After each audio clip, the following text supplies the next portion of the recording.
Bem, meu nome é Paulo César Fiat Furiati, Paulo Furiati, nasci na Lapa, filho do seu Sebastião Furiati, ferroviário, da dona Nílvia, uma pequena comerciante, e ali eu estava tocando a minha vida, uma vida do interior, um caipira, como a gente diz, e ali, quando eu fiz uns 17 anos, eu comecei a fazer um programa de rádio, na Rádio Legendária, que era o programa estudantil.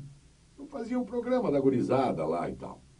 Fui convidado, então, pelo Cornélio Bizuni, um dos fundadores do Positivo, que era gerente da rádio à época, para ser locutor. Então, comecei a trabalhar como locutor na Rádio Legendária, e locutor mesmo, né? Anunciando música, os comerciais todos, né? A Basília ao vivo, era tudo ao vivo. E, muito bem, terminado esse período aí, fui para o quartel, fui servir o exército, larguei tudo, servi o exército, terminei o científico. E aí, quando estava com 20 anos, vim para Curitiba para estudar o cursinho. E nessa estudada de cursinho, meu pai disse, olha, a Rádio Clube está precisando de locutores, lá fui eu. E não fui contratado como locutor, fui contratado como foca. De quem? Da revista Matinal, que era feita pelo Maurício Fruit, naquela época, porque o Arthur de Souza já tinha sido. E a Clube, na época, era na Westfalen, foi comprado pelo Munir Guérios. Era situação de crise. E eu fazia, então, as reportagens com o Maurício Fruit, que é um caso à parte, que eu era um piá de 20 anos, vindo do interior, sem muita malícia, e o Maurício Fruit me punha em frias homéricas, porque ele era deputado estadual do PMDB, e ele deixava a pauta para eu gravar. Só que a pauta do Maurício era uma sacanagem. Eu não me esqueço de uma que ele me mandou ir na caixa d'água, cobrir um incêndio na caixa d'água, e eu pego aquele papel, e a gente ia de ônibus, não tinha carro, pegava o gravador ainda, entrei no ônibus. Quando eu estou no meio do caminho, rapaz, eu me flagro da sacanagem do Maurício Fruit. Quer dizer, pô, como é que vai cobrir um incêndio na caixa d'água? E eu sinto muito de não ter guardado os releasezinhos que ele fazia, viu? A gente não guarda, a gente é jovem, não se dá conta disso. Aquilo dava para fazer um livro, as peripécias do Maurício. Fazia isso e fazia como repórter o Jornal da Boca, que era apresentado pelo Celso Arão. A sonoplastia era do Jaime Petres, um monstro na sonoplastia, faziam montagens todas. E os textos do Hélio Teixeira, famoso Hélio Teixeira, Veja e tudo mais. Só que eu não falava, eu só gravava. E eles não me punham a falar, e eu queria falar, né? Então, eu vivi nesse ambiente, um ambiente de esportes, né? Com Luiz Augusto Xavier, né? O Lopes, o Carneiro Neto, o Hernani Buchmann. Então, eu vivi esse ano de 1971, que eu vim estudar. Imagine que eu estudei, né, o Vazio. Imagine que eu estudei. Eu fiquei o ano de 1971 vivendo no rádio, indo pouco nos cursinhos. E o Maurício Fruit, que era do MDB, e o MDB era um partido que não era fácil de fazer, começou a construir o partido em vários lugares. Daí que nasce a minha inclusão política, que o Maurício me põe no partido e me leva para lá para organizar o partido junto com meu pai, operários, porque a elite não participava do MDB, imagina, na ditadura e tal. E foi neste ambiente de censura e tal que eu me formei politicamente, de uma forma, vamos dizer, mais aguerrida, um ódio daquela censura, aqueles censores nojentos entrando toda hora, querendo saber o que estava fazendo e tudo mais. Então, este ano de 1971 foi um ano rico porque eu desabrochei para o rádio, aprendi muito, convivi com essas feras todas, né? Todas elas, né? Então convivi no lado político, Maurício, no lado do esporte, aprendi muito, porque era uma correria, né? E no lado também do noticiário e tudo mais. E o que aconteceu? Levei pau no curso de agronomia, não passei, viu, Basílio? Eu fiquei fora da faculdade.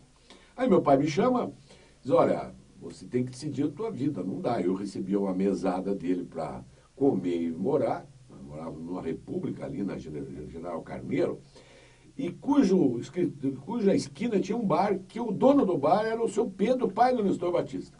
Então eu conheci o Nestor Batista, o Felipe, o pessoal, a família inteira, e me tornei muito amigo do seu Pedro, durante esse tempo, como agente estudante, né, bar do lado da casa da estudante universitária, ali perto do Hospital de Clínica. Muito bem, então meu pai me chama e diz, olha, é o seguinte, tem que decidir a tua vida e tal, porque eu recebia na Rádio Clube um salário, não era muito grande, mas dava para se virar. Então, em 1972, eu paralisei tudo, saí do rádio, larguei tudo e durante um ano estudei das 7 da manhã às 10 da noite, de segunda a sábado. Só librava sábado à tarde e domingo. E aí passei no vestibular, fui o 5º colocado, também não era possível não ser, de tanto que eu estudei. E aí comecei a faculdade, tá bom assim, né? Dessa forma, né? Aí comecei a faculdade em 1973 e fui lá na Rádio Cruzeiro do Sul, que o Emerentino Paca era o diretor artístico.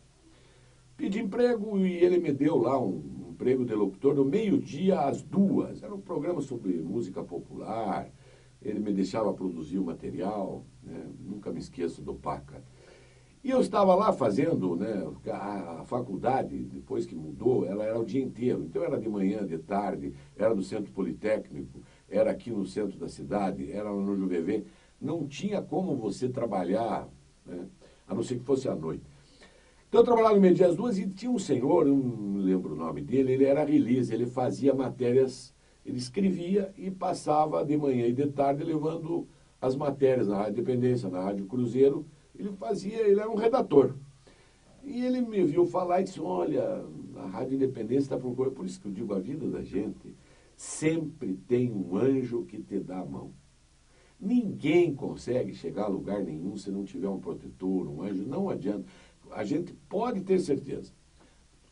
Toda a vida que você entrou num lugar, alguém te deu uma mão. Esse cidadão disse para mim, não lembro o nome dele, era um gaúcho, figura interessante, trabalhador.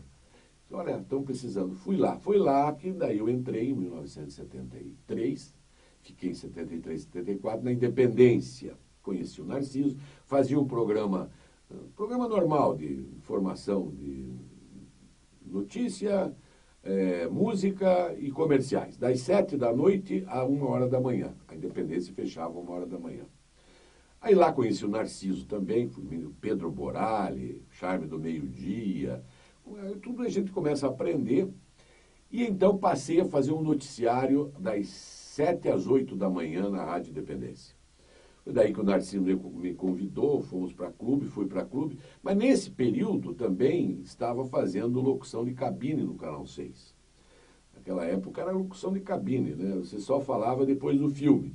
Então, eu estudante, eu fazia, na verdade, chegou um momento que eu fazia das 7 a 1h da manhã no Canal 6 e das 6 às 7 da manhã na Rádio Clube, o Jornal da Cidade com o Borges e tudo mais. E aí, lá no Canal 6, também fui apresentador de TV, né? Lá conheci o Lápis, convivi com o Lápis, uma joia rara, coisa maravilhosa. Como isso acrescenta na vida da gente, o ambiente, né, as pessoas. E aí passei a trabalhar na Rádio Clube, fazendo chamadas, fazendo noticiário, fazendo redação. Né? E aí conheci Fuad Calil, nossa, Jurandir Ambonati. Olha, é difícil citar, porque a passagem que a gente tem pelo rádio, você conhece tanto, todos, Durval Leal, Durval Monteiro, né, o pessoal do esporte, Dirceu Greze, Foguetinho, Josias Lacour, toda essa gama de Carneiro Neto. Olha, foi a fase que me construiu um processo pessoal e de comunicação que me viabilizou depois, que aí em 77, Antônio Carlos Rocha era o diretor artístico, né? Paulo Alberti, Pirajá Ferreira, convivendo com essa gama de gente importantíssima, cada qual com a sua experiência. Né? Em 77, então, eu me formei em agronomia e tinha que decidir. Aí deixei o rádio e fui ser chefe do núcleo da Secretaria da Agricultura em Londrina. Primeiro em Cascavel, Instituto de Terra e Cartografia, e daí em Londrina. Nesse período aí eu comecei a trabalhar como engenheiro agrônomo, minha profissão. Fiz algumas tentativas de retorno à rádio, sabe, Basílio? Fiz um jornal na Rádio Alvorada. Depois, quando me tornei deputado em 83, fiz com o Jorge Aredi, que era meu amigo já, na Rádio Clube, que fazíamos jornal juntos, né? Mas aí fizemos, como eu deputado, fizemos na Rádio Colombo, jornal, quase como atualmente era um âncora, né, comentando notícias, depois na Rádio Paraná. Mas é muito difícil você fazer duas coisas ao mesmo tempo. Por quê? Você tem, imagine, todo dia, naquele horário, você tem que estar no estúdio. Você é deputado, estava viajando, então realmente isso ficou impossível de fazer. Mas então, voltando à minha formação profissional, me tornei presidente da Associação de Engenheiros Agrônomos em 81, 82, fiz um trabalho político no sentido muito ligado ao meio ambiente, né? Imagine, em 1982 fizemos o Congresso Brasileiro da Agricultura Orgânica, né? Luta contra agrotóxicos, e isso me deu condições políticas de me eleger deputado, até 90. Né? E nesse período aí participei ativamente da política e tudo mais, diretas já, vi renascer a democracia, né? Participei do comício das diretas em São Paulo, no Rio de Janeiro. Olha, experiência eu tinha quando eu me elegi a primeira vez, eu tinha 29 anos de idade, quer dizer, eu assimilei toda esta mudança brutal que houve entre a ditadura e a democracia, né? Aí deixei de ser deputado, voltei à atividade profissional, fui diretor de crédito rural do Banestado, fui vice-presidente do BRDE, fui diretor do Sanepar, mas em 1999, eu voltei para a minha cidade para organizar o partido, a pedido do Requião, não encontramos candidato, saí candidato como um zebrão, me elegi. Em 2004 perdi, em 2008 ganhei, em 2009 assumi e em 2012 perdi de novo. Então a vida é assim, você sobe, você desce, mas uma coisa é certa, eu deixei na minha cidade a obra que tinha que deixar, né? A minha cidade hoje é uma outra cidade.